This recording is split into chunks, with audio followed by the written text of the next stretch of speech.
Well, let's now take you live to Tel Aviv. DD India's Trent Murray joins us from there.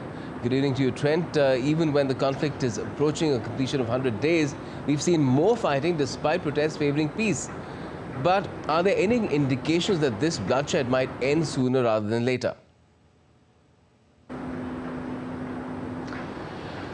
Well, certainly what the IDF is saying is that it's continuing its operations on the ground in Gaza at the direction of the government, trying to achieve the war goals set by Benjamin Netanyahu. Those war goals, let's just remember, are to crush Hamas and to demilitarize the Gaza Strip. Now, we have seen reports of heavy combat on the ground between the IDF and Hamas militants. We've also heard from the Hamas-run health ministry that 125 Palestinians have been killed in the past 24 hours. So I think there is certainly no indication right now from the Israeli side that this military operation will stop anytime soon. In fact, what we heard overnight from Benjamin Netanyahu, the Prime Minister, was that he has indicated to Cairo that the Israelis will soon begin a military operation to take control of the Rafah border crossing. Now, you need to remember that is the crossing that connects Gaza with Egypt. The Israelis say for their security, they now want to take control of that crucial border. All right, and we've already seen U.S. Secretary of State Antony Blinken touring the Middle East the fourth time recently since the conflict began. What other efforts are on to pursue the cause of peace and other humanitarian efforts?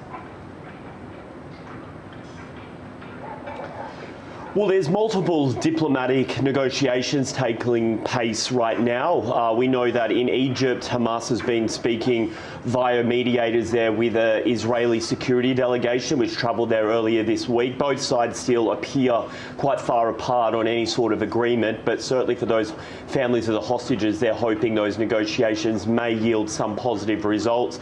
We also saw Qatar announce a deal that it struck to allow prescription medication to be given to the hostages via the Red Cross. We need to remember many of them being held by Hamas are quite old and elderly and have medical conditions, and the families here have been very worried about the fact they're not getting their medicine. So seemingly a glimmer of hope that that medicine has been delivered in the past 48 hours. But aside from those two diplomatic negotiations, we're not seeing any sort of positive sign from Hamas or Tel Aviv that they're on the verge of any sort of humanitarian pause in the immediate term.